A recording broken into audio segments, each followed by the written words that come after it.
Most clients see the showing, the contract, the closing, but there's so much more going on behind the scenes that they never see. And honestly, that's by design. During a transaction, we are managing timelines, coordinating with the lender, the title company, inspectors, constantly problem solving before issues ever reach you. We're reviewing the contract line by line, watching the deadlines in the contract, and negotiating the details that can cost thousands of dollars. And a big part of it is keeping things calm.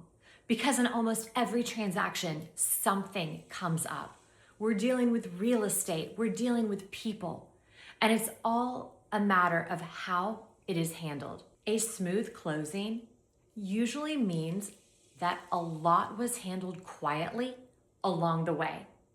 If you're even thinking about buying or selling, it really helps to have someone managing the details you do not see.